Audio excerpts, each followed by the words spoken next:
Salut, j'espère que vous allez bien et dans cette vidéo, je vais vous partager 10 livres de développement personnel, d'amélioration personnelle qui, selon moi, peuvent changer votre vie. Ces 10 livres que je vais vous donner ont tous eu un impact assez important, voire extrêmement important dans ma vie et ils m'ont tous permis d'avoir des déclics. Vraiment, souvent c'est ça la puissance d'un livre. Les livres, c'est vraiment par rapport aux idées.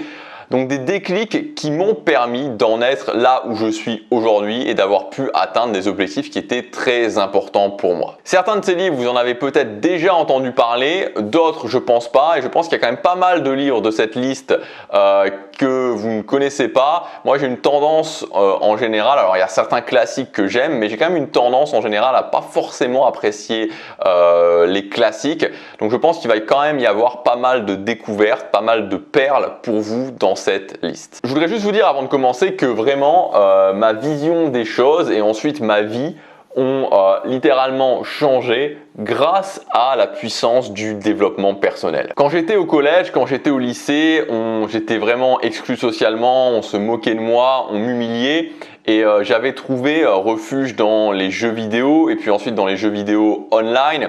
Il y avait un jeu vidéo auquel je jouais beaucoup, c'est-à-dire que j'y jouais au moins 5-6 heures par jour et 10 à 15 heures par jour, voire plus quand j'étais en vacances ou pendant les week-ends. Ça s'appelait la 4e prophétie. Et ce jeu-là, c'était une sorte d'exutoire pour moi parce que ça me permettait de ne pas être qui j'étais, ça me permettait d'avoir de l'importance et voilà, ça me permettait de ne pas vivre ma vie finalement, de fuir ma vie parce que ma vie, voilà, je ne l'aimais pas. C'est-à-dire que quand j'étais à la maison, bah, ça allait, mais sinon, j'avais pas envie d'aller à l'école, je voulais plus du tout entendre parler de l'école. Vraiment, le plus gros low point, ça a été quand j'étais en première. En première, je passais, voilà, j'avais complètement déconnecté quelque part de la réalité. Je passais énormément de temps, comme je vous disais, à jouer aux jeux vidéo, à fuir la réalité. C'était une époque, voilà, où je souffrais d'anxiété sociale, j'étais devenu vraiment anxieux socialement. J'étais excessivement mince parce que je faisais 1m85, donc ma taille actuelle, mais je faisais 55-56 kg à l'époque. Donc c'était vraiment un moment très dark, très difficile dans ma vie. Et le développement personnel a été vraiment la clé qui m'a permis de sortir de cette prison. Et notamment par le fameux principe, l'un des grands principes du développement personnel qui est le principe de responsabilité, qui est le fait de comprendre que voilà, dans sa vie, il y a plein de choses qui peuvent nous arriver et qu'on n'a pas le contrôle sur tout, mais qu'on peut prendre la responsabilité de sa vie parce qu'il y a toujours des éléments, certains espaces sur lesquels on peut agir et on peut régler les situations de cette façon-là. J'adore cette phrase de Swami Vivekananda et je vais vous la lire parce que pour moi, ça a été une des phrases justement qui a été un déclic très important. Nous sommes responsables de ce que nous sommes et nous avons le pouvoir de faire de nous-mêmes tout ce que nous voulons être. Et ça, c'est le principe de la croissance personnelle. Un autre principe avec la responsabilité, un autre principe fondateur du développement personnel, le fait que je peux me voir comme une valeur et je peux augmenter ma valeur, je peux grandir en tant que personne et donc au final, je peux devenir plus grand que mes problèmes, je peux devenir plus grand que mes épreuves par rapport justement à ce principe de croissance personnelle sur l'évolution que je peux faire par rapport à moi-même. J'ai décidé de changer, j'ai décidé d'adapter ce nouveau mode de vie et à partir du moment où vous avez les résultats qui commencent à tomber, à partir du moment où vous prenez des actions et vous commencez à voir que ça a des impacts concrets dans votre vie, que votre vie change réellement, c'est là où vous prenez conscience de cette puissance du développement personnel et c'est là aussi où vous devenez quelque part, je dirais pas addict au développement personnel, mais que vous comprenez tout l'intérêt de ce mode de vie et tout ce qu'on peut créer, de la façon dont on peut réellement modeler sa vie en fait grâce au développement personnel. Donc on va commencer avec ces livres. Alors je vous ai donné mes livres préférés, les livres que j'ai réellement adorés. L'idée, c'est aussi de vous donner un petit peu de contexte par rapport à ces livres. Donc, je ne vais pas juste vous donner simplement une liste comme ça en vous disant voilà, tac, tac, tac, tac, tac, tac, tac. Je vais vous donner un petit peu de contexte et pourquoi ils m'ont plu. Voilà, je ne vous spoilerai pas les livres et je vous encourage, si ça vous parle justement, en tout cas si certains d'entre eux vous parlent ou si même tous vous parlent, de les lire et de voir un petit peu l'impact aussi qu'ils peuvent avoir sur vous. À noter que moi, j'ai lu tous ces livres en anglais parce que justement, j'ai essayé de mixer les choses et que j'ai commencé à lire en anglais. C'était le moment où je voulais vraiment m'améliorer en anglais, donc j'ai commencé à lire en anglais et j'ai continué ensuite à lire ces livres en anglais et que donc voilà, si vous n'êtes pas anglophone, j'ai Pas tous ne sont pas traductibles, mais il y a 80%, enfin je crois qu'il y en a un ou deux où il n'y a pas de traduction, mais tous les autres sinon sont traduits en français. Et donc je vous ai mis la traduction en français, je vous ai trouvé la traduction en français. Alors le premier livre, ça a été le premier livre de développement personnel que j'ai lu, et là bon là clairement on est sur un classique et c'est un livre que je vous encourage voilà vivement de lire si vous ne l'avez pas lu. C'est Awaken the Giant Within de Anthony Robbins.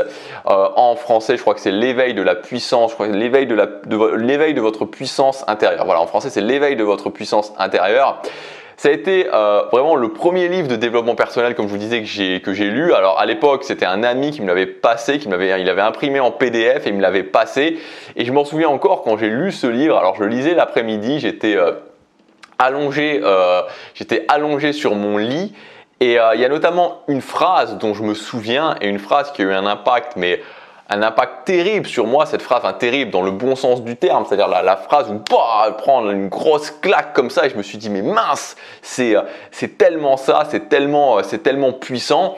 Cette phrase, c'était « Si vous faites ce que vous avez toujours fait, vous obtiendrez toujours ce que vous avez toujours obtenu. Si vous faites ce que vous avez toujours fait, vous obtiendrez toujours ce que vous avez toujours obtenu. » Et quand j'ai lu cette phrase, je me suis dit « Mais mince !» Mais c'est ça en fait, c'est ça. Je fais partie de cette catégorie de gens qui se plaint de ne pas avoir de résultats dans sa vie, de ne pas avoir de nouveaux résultats dans sa vie, mais je fais toujours la même chose en fait. Je suis toujours en train de penser de la même façon, d'agir de la même façon, de faire les mêmes choses. Comment c'est possible, même d'un point de vue mathématique, d'avoir des nouveaux résultats dans sa vie à partir du moment où, voilà, à partir du moment où je fais toujours la même chose. C'est pas possible. Et ça a été une phrase qui a été un déclic incroyable pour moi. Alors ce livre, vraiment, c'est une perle. J'ai lu d'autres livres d'Anthony Robbins, mais qui ont eu un impact vraiment, enfin j'ai trouvé que celui-là était clairement au-dessus du lot, même clairement au-dessus de Unlimited Power, donc en français c'est pouvoir illimité. Donc je vous conseille vraiment de lire ce livre. Voilà, il y a beaucoup de concepts fondateurs du développement personnel, enfin des concepts dont vous avez très certainement déjà entendu parler, mais par exemple le concept qu'Anthony Robbins appelle CANI, donc Constant and Never Ending Improvement, donc amélioration constante et continue, c'est la fameuse règle des 1%, c'est-à-dire s'améliorer constamment de 1% ou de 0,1% tous les jours. Il y a aussi le concept du modeling, ça c'est un concept, mais c'est un concept en or, c'est-à-dire le modeling, c'est la capacité à modeler justement ce que font les autres, donc de se dire tout simplement je vais capter l'expérience des autres. Quand il y a quelqu'un qui est parti de là où moi je suis parti et qui est arrivé là où je veux arriver, à capter son expérience, comprendre comment il a fait, comprendre quel ont été son plan d'action, quelles ont été ses difficultés, quels ont été les obstacles qu'il a eu pour pouvoir justement capter son expérience. Donc voilà, c'est un livre qui est complètement fou, je vous encourage vivement à le lire. Donc c'est le numéro 1, Awaken the Giant Within, l'éveil de votre puissance intérieure, désolé mais le livre en français, voilà, l'éveil de votre puissance intérieure d'Anthony Robbins. Le deuxième livre, c'est le livre Outliers de Malcolm Gladwell. Donc en français, ça s'appelle Tous Winners. Voilà, je trouve pas le titre, franchement, je trouve pas le titre très heureux en français, mais voilà, si vous voulez le lire en français, ça s'appelle Tous Winners, donc, et si vous le lire en anglais, Outliers de Malcolm Gladwell. Alors c'est un livre sur la science du succès. Finalement c'est un livre dont le but est un petit peu de tordre le cou à cette idée que le succès c'est juste du talent. Voilà, c'est qu'il faut être talentueux pour avoir du succès, donc le succès au sens d'atteindre ses objectifs, de créer la vie qu'on veut. C'est un livre qui va vraiment au-delà de ça. Donc c'est vraiment un bon livre. Il y a par exemple, ça commence notamment sur le fameux, peut-être que vous en avez déjà entendu parler, le Matthew Effect. Et donc il explique cet effet en expliquant justement pourquoi dans les joueurs professionnels de hockey au Canada, pourquoi là une immense majorité des joueurs de hockey professionnels ils sont tous nés dans les premiers mois de l'année, dans les tout premiers mois de l'année. Et donc il va expliquer ça. Alors, je ne vais pas vous spoiler si vous connaissez pas, mais il explique ça. Notamment, il explique ça, notamment cet effet avec ça dans les premiers chapitres du livre. C'est aussi un livre où il y a un gros chapitre là-dessus et c'est un peu un fil rouge aussi dans le livre, la fameuse règle des 10 000 heures. Donc la règle des 10 000 heures, c'est quoi? C'est une règle qui est basée sur une étude, je me souviens plus du psychologue qui a fait cette étude, mais il avait fait cette étude sur les orchestres philharmoniques, je crois que c'est en Allemagne, et il s'était aperçu, donc il avait commencé là-dessus et il s'était aperçu en fait que c'était une règle quasiment universelle, où dans les orchestres philharmoniques, vous aviez, en tout cas dans les gens qui jouaient au violon, les gens qui avaient accumulé environ 5000 heures de violon en général finissaient professeurs de violon dans une école, les gens qui avaient 8000 heures étaient violon dans les orchestres et les premiers violons avaient tous accumulé 10 000 heures de travail.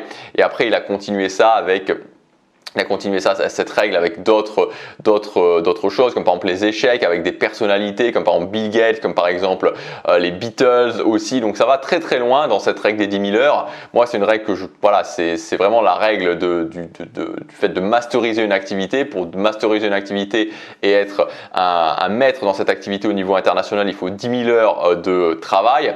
Voilà, donc c'est un livre très très agréable à lire parce qu'il y a vraiment, il y a aussi beaucoup de storytelling, tout est bien, c'est presque, des fois on est presque à la limite du roman, c'est-à-dire que vous allez vous retrouver à certains moments aussi en Italie, dans un petit village en Italie, et pourquoi les gens ont une longévité particulière dans ce village-là. Après vous allez partir dans pourquoi les avions des compagnies coréennes se crashaient énormément il y a 20-25 ans en arrière.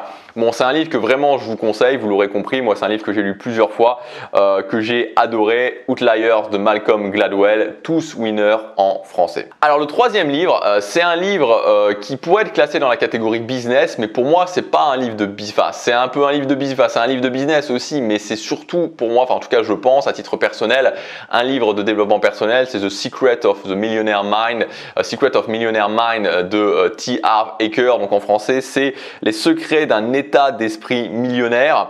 Donc voilà, c'est un livre qui est en deux parties en fait. Il y a une première partie où ils appellent ça en anglais le Money Blueprint, donc comment revoir vraiment sa façon de voir les choses en termes d'argent et de comprendre que en ce qui concerne l'argent, tout est lié à nos croyances. Et puis ensuite, il y a une longue deuxième partie qui est sur ce qu'il appelle, c'est les files pour être wealth files, donc comment devenir, c'est pas vraiment devenir riche, mais avoir une certaine fortune, comment construire sa fortune avec ses règles. Et ce qui est intéressant avec ces règles, c'est que dans chacune de ces règles, donc je crois qu'il y en a 17, si je dis pas de bêtises, dans ces 17 règles, à chaque fois il fait la différence entre les gens pauvres pensent ou font de cette façon-là, les gens riches pensent ou font de cette façon-là. Mais je trouve ça super intéressant parce qu'en fait pour chacune de ces règles, vous pourriez littéralement les remplacer par les gens qui ont du succès pensent ou font de cette façon-là, les gens qui n'ont pas de succès pensent ou font de cette façon-là. Donc, je vais vous donner juste deux exemples pour que vous puissiez comprendre. Donc, ce qu'il va dire, c'est les gens riches jouent pour gagner, les gens pauvres jouent pour ne pas perdre. Mais en fait, on pourrait dire les gens qui ont du succès jouent pour gagner, les gens qui n'ont pas de succès jouent pour ne pas perdre. Et ça, toutes ces règles qu'il donne, c'est tellement des règles à appliquer en termes de développement personnel dans sa vie parce qu'il y a une telle réalité là-dedans. C'est-à-dire que les gens qui ont du succès jouent avant tout pour gagner. C'est-à-dire que quand vous voulez atteindre quelque chose, il faut jouer pour gagner. C'est-à-dire qu'il faut vous dire, ok, ma priorité numéro 1, c'est de gagner. C'est ce que je veux en premier. Je veux gagner en premier. Et si jamais je perds, j'admets de perdre. Voilà, je vais admettre de perdre. Alors que les gens qui n'ont pas de succès jouent avant tout pour ne pas perdre. C'est-à-dire qu'ils vont se dire, ok, ma priorité, c'est de surtout ne pas perdre. Surtout, je ne veux pas perdre. Et si je gagne, tant mieux, mais avant tout, je ne veux pas perdre. Et vous comprenez bien que quand vous dites, ok, ma priorité numéro 1, c'est avant tout de gagner, ou ma priorité numéro 1, c'est avant tout de ne pas perdre, c'est pas du tout la même chose. C'est ce qui explique dans ce livre. Par exemple, une deuxième règle, les gens riches s'engagent, donc c'est en anglais, c'est committed to be rich, les gens riches s'engagent pour devenir riches, les gens pauvres veulent devenir riches. Donc là, c'est la même chose. Les gens qui ont du succès s'engagent à avoir du succès, les gens qui n'ont pas de succès veulent avoir du succès. Donc la différence entre s'engager et la différence entre simplement le vouloir. Donc c'est un livre qui est très très puissant, je vous encourage à le lire. Donc en français, Les secrets d'un état d'esprit millionnaire de T. Harv Eker, The Secret of Millionaire Mind en anglais. Quatrième livre,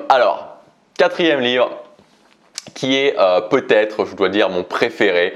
Ce livre-là, il a eu un impact très très fort sur moi. Je l'ai lu Je l'ai lu plein de fois et je me souviens en plus, ce qui est assez fascinant avec ce livre, c'est que je l'ai découvert, mais alors purement par hasard, quoi. C'est-à-dire que souvent les livres, je me disais ok, je vais aller regarder sur des tops de livres, un peu comme sur ce type de vidéos, qu'est-ce que je vais lire, ça va être quoi ma prochaine lecture, ou telle ou telle personne, est-ce que tu n'as pas un livre à me conseiller, qu'est-ce que tu as lu récemment qui était bien.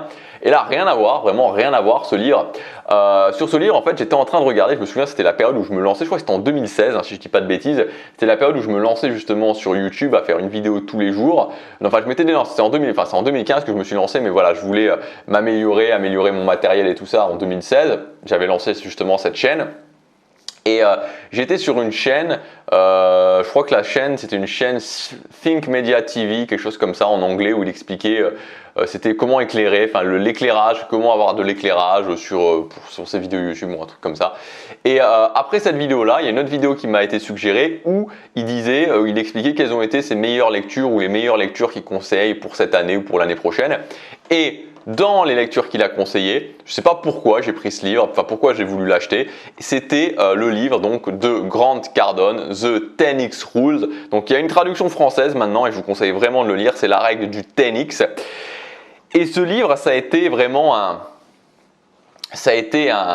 je veux dire, dans ma vie, vraiment une sorte là aussi de claque, vraiment, ça a été des déclics super importants dans ma vie. Je l'ai lu vraiment et je me souviens, la première fois que je l'ai lu, ce livre, j'avais pas envie de le finir, je le lisais petit à petit, chaque jour je lisais un chapitre et je me disais, mais voilà, je veux pas finir ce livre, il est vraiment super, il faut, voilà, j'avais envie en même temps j'avais envie de le dévorer, mais en même temps j'avais envie de vraiment prendre mon temps pour lire ce livre.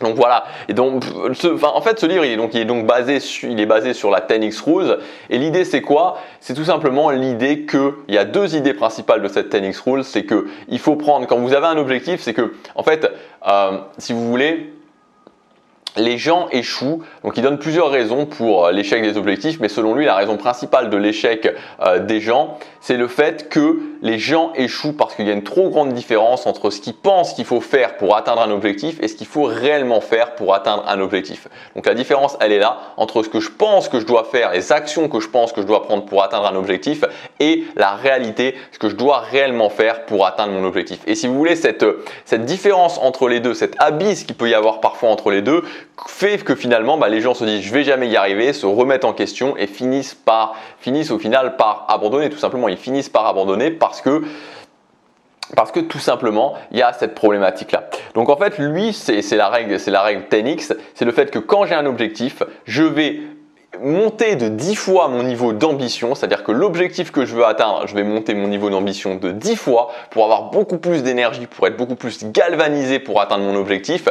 Et ensuite, une fois que j'ai monté mon niveau d'ambition de 10 fois, je vais prendre 10 fois plus d'actions que je pense que je dois prendre pour atteindre cet objectif. Et ça, plus ça, va faire que vous allez être dans une énergie et que vous allez agir d'une façon où vous allez pouvoir atteindre vos objectifs. Le cinquième livre que je vous conseille, celui-là c'est plus un classique, c'est The 7 Habits of Highly Effective People. Donc je crois que c'est si je dis pas de bêtises, en français, c'est les 7 habitudes des gens qui réussissent tout ce qu'ils entreprennent. Donc c'est de Stephen Covey, je crois, Stephen Covey, il me semble, si je dis pas de bêtises.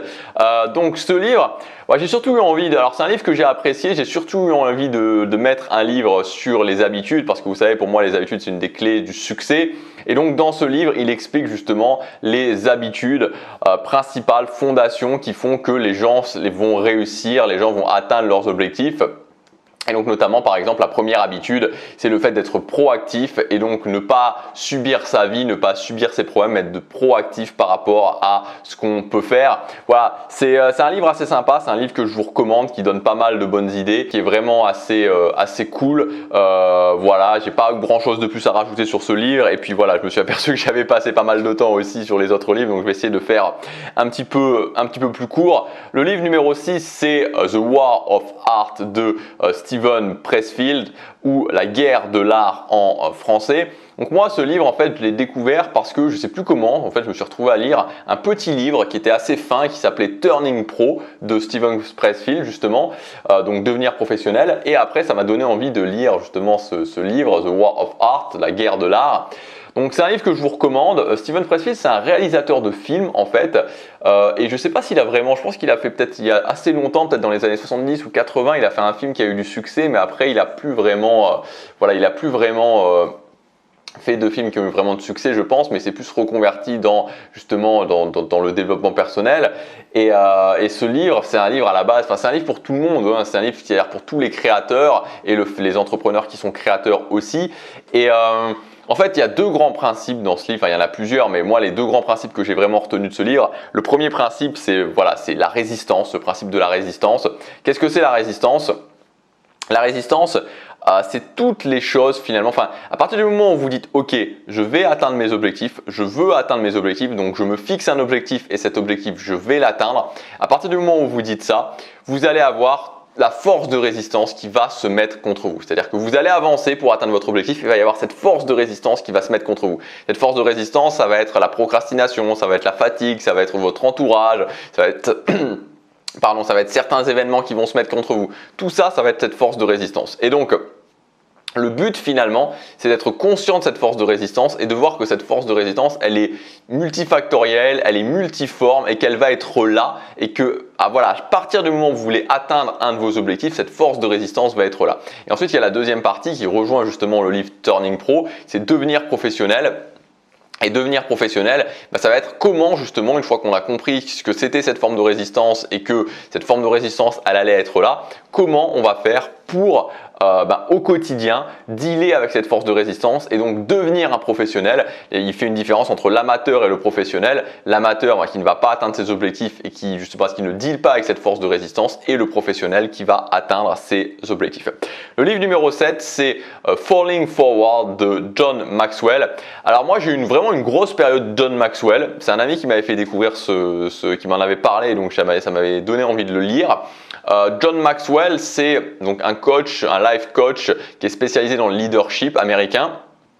Et donc, il y a moi je dirais que c'est pas forcément, c'est le livre que je retiens de John Maxwell, mais c'est plus la façon de voir les choses de John Maxwell que je retiens aussi, puisque c'est quelqu'un qui a une vision très mathématique du succès, avec notamment moi des phrases, des concepts qu'il a pu donner qui m'ont marqué, comme par exemple quand il explique que s'il va chez quelqu'un pendant une semaine, il peut directement dire si la personne va réussir ses objectifs ou pas, parce que tout se passe dans le quotidien, et ça c'est aussi un des concepts de John Maxwell. Il en a aussi fait un livre, je crois que ça s'appelle Pour que chaque jour compte. Je crois que celui-là je l'avais lu en français il me semble.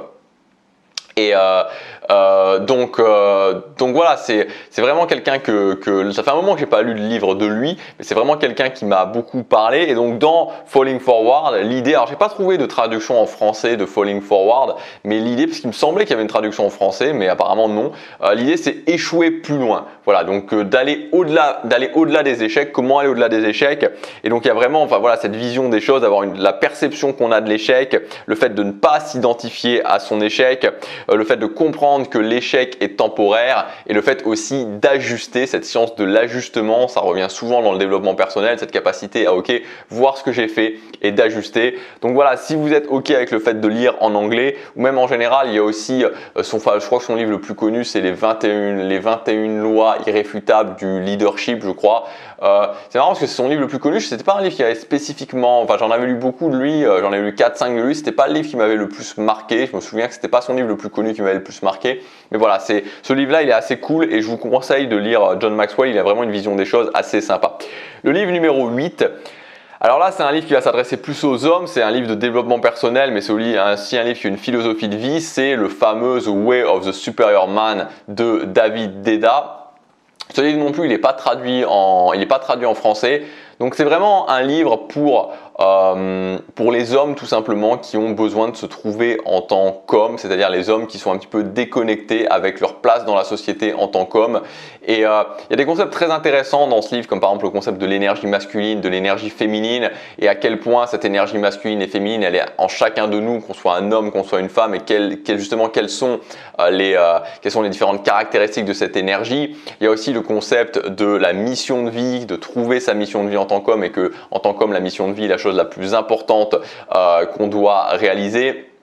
Il y a aussi ce concept du mythe du confort. Moi, je l'aime particulièrement. Vous savez, on est dans une société où on a installé ce mythe du confort, et notamment pour les hommes, qu'à un moment donné, ça sera fini. À un moment donné, je pourrais être sur mon canapé à boire des bières et à regarder le foot, ou à un moment donné, je pourrais être sur une plage aux Seychelles en train de boire du pina colada. Tout ça, c'est un mythe. Il n'y a pas de confort final. Il n'y a pas un moment donné où c'est terminé. Tout n'est que changement. Et en tant qu'homme, notre but, c'est d'embrasser ce changement et de toujours avancer par rapport à ça. Donc vraiment, c'est un excellent livre que je vous conseille, The Way of the Superior Man. Neuvième livre, c'est The Obstacle is the Way de Ryan Holiday. Donc c'est l'obstacle et le chemin en français. Alors là, ça fait partie, c'est peut-être mon, je dirais que si je devais, enfin je sais pas si je devais faire un classement, mais sûrement qu'avec The 10X Rule, c'est un de mes livres préférés. En tout cas, c'est un des livres que j'ai pris vraiment le plus plaisir à lire en me disant vraiment à chaque fois… Vraiment, j'avais envie de le lire lentement aussi. Alors, c'est un livre qui est basé sur la philosophie du stoïcisme. Donc, c'est un livre très terre à terre aussi. C'est vraiment un livre très terre à terre. Et là, encore une fois, c'est la vision, enfin, c'est pas que la vision qu'on a des obstacles, mais c'est la façon de comprendre que il faut pas fuir les obstacles finalement, que l'idée c'est d'aller en avant vers les obstacles et que on peut justement apprendre à dealer avec les obstacles en changeant sa perception, en prenant des actions par rapport à ça, et aussi cette notion, alors dans la troisième partie, il va un petit peu plus loin, c'est un petit peu plus spirituel, cette idée de le vouloir, de désir, de will en anglais, et donc la persévérance qu'on peut avoir par rapport aux obstacles, le fait là aussi d'ajuster. C'est vraiment un livre, c'est vraiment un livre que je vous conseille aussi. Donc moi, en tout cas, moi, ça fait partie des livres qui ont été des déclics pour moi, qui ont été très agréables à lire pour moi et que je vous encourage à lire. Pour moi, c'est vraiment de loin, de très loin, le meilleur livre de Ryan Holiday. Et enfin, le 10e livre pour terminer, c'est un classique, mais j'ai pris beaucoup de plaisir à le lire. Et celui-là, une fois n'est pas coutume, je l'ai lu en français. C'est un livre de Jim Rohn qui s'appelle Stratégie de prospérité. Donc en fait ce livre, donc Jim Rohn, il faut savoir que ça a été notamment le coach de Anthony Robbins. Donc Jim Rohn, je crois que si je dis pas de bêtises, il est mort en 2009. C'était le coach d'Anthony Robbins et justement dans ce livre, il y a beaucoup du livre qui est raconté sous forme de conseils que lui donne lui-même son coach, donc que donne le coach de Jim Rohn à Jim Rohn. Il s'appelait John Shoaf, je crois, si je dis pas de bêtises, John Shoaf, John Earl Shoaf, un truc comme ça, qui donne des conseils à Jim Rohn. Alors c'est quelque chose, c'est une vision, je veux dire c'est vraiment un développement, c'est vraiment les bases du développement personnel. Voilà, clairement ce livre c'est les bases du développement personnel, c'est vraiment les pures bases. Donc c'est un petit livre aussi, c'est un livre qui est assez fin et c'est vraiment les bases des bases du développement personnel. Vous allez atteindre, on va parler par exemple de se fixer des objectifs. Voilà, il va vous dire ok, il faut vous fixer des objectifs et il va expliquer pourquoi c'est important de se fixer des objectifs. Donc là, on est clairement dans du basique. Il va aussi expliquer pourquoi il faut se former, pourquoi il faut apprendre, pourquoi il faut continuer à apprendre. Donc on est vraiment dans les bases des bases, mais c'est toujours intéressant à relire. Et puis c'est un livre que j'ai pris du plaisir à lire et je trouve qu'il est bien fait. Je trouve que la façon dont écrit Jim Rohn est assez sympa et c'est assez paternaliste et c'est assez réconfortant aussi ce livre. Donc j'ai vraiment beaucoup aimé ce livre. Donc voilà pour mes 10 livres de développement personnel qui potentiellement, et en tout cas je pense que si vous les lisez, il y aura un impact dans votre vie. N'hésitez pas à me laisser dans les commentaires si vous avez déjà lu ces livres, ce que vous en avez pensé, et surtout n'hésitez pas à mettre aussi pour moi et pour d'autres personnes des livres que vous avez lus de développement personnel ou pourquoi pas même d'autres livres qui ont eu un impact sur votre vie. Ça peut vraiment profiter à tout le monde, donc n'hésitez pas à le faire. Voilà, j'espère que cette vidéo vous aura plu. Je suis impatient de vous lire dans les commentaires et je vous dis à demain pour la prochaine vidéo. Chaque jour compte.